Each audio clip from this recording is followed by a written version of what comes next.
देश की राजधानी में चुनाव से पहले ब्लास्ट से हर कोई सकते में है। इस घटना में 9 लोगों की जान चली गई और कई अस्पताल में भर्ती है।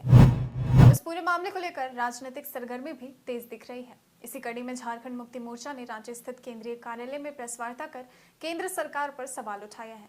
केंद्रीय प्रवक्ता सुप्रीमो भट्टाचार्य ने कहा कि आखिर हर समय जब चुनाव होता है तभी ब्लास्ट क्यों होता है?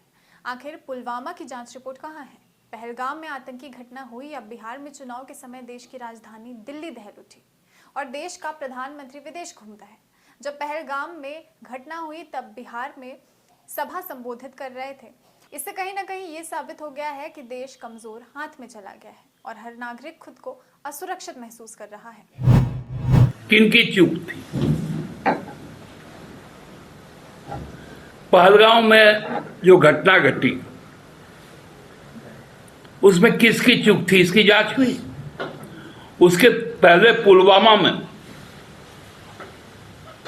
केंद्र सरकार दावा करता है कि परिंदा भी पर नहीं मार पाएगा, लेकिन वहां पर भी इतने बड़ी तादाद में पुलवामा में विस्फोटक आया। आज कितना साल हो गया? 6 साल हो गए। उसकी जांच की रिपोर्ट कहां है? और हर बार क्यों ये आतंकवादी हमला चुनाव के समय ही हो जाता है? आखिर गृहमंत्री कब तक अपनी जिम्मेवारी नहीं लेंगे? जब मुंबई में आतंकवादी हमला हुआ तो तत्कालीन यूपीए के गृहमंत्री ने इस्तीफा दिया था, महाराष्ट्र के मुख्यमंत्री ने इस्तीफा दिया था। क्यों हमारे गृहमंत्री इतनी बार बार घटनाएं घट रही है? वो बोलते छोड़ेंगे नहीं। तो ऑपरेशन सिंदूर जब आप चलाए थे, बड़ा पराक्रमी बन रहे थे, किस मजबूरी में सिंदूर ऑपरेशन तोड़ दिए? पूरा देश आपके साथ था। अभी भी आपके मंत्रीगण कहते हैं चुनाव के समय ऑपरेशन सिंदूर जारी है।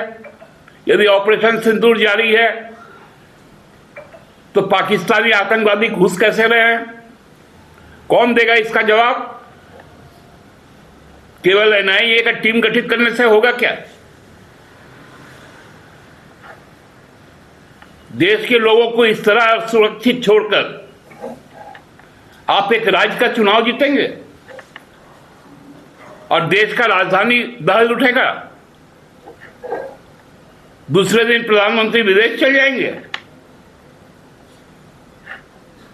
पहलगाम में हमला हुआ, प्रधानमंत्री देश में थे, तब तक बिहार चुनाव की घोषणा भी नहीं हुई, लेकिन एक दिन बाद ही वो चले आए बिहार और चुनावी सभा को संबोधित किए और वहां बोले हम इसका बदला लेंगे। मेरे खून में सिंदूर दौड़ रहा।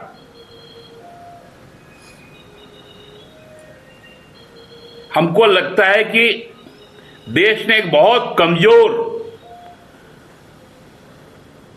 सरकार को चुन लिया है और इसलिए आज हम लोग हर व्यक्ति हर वक्त आतंक के साए में जी रहे हैं और कभी भी कहीं पर भी यदि इसी तरह की व्यवस्था केंद्र सरकार की रही तो हर शहर असुरक्षित है।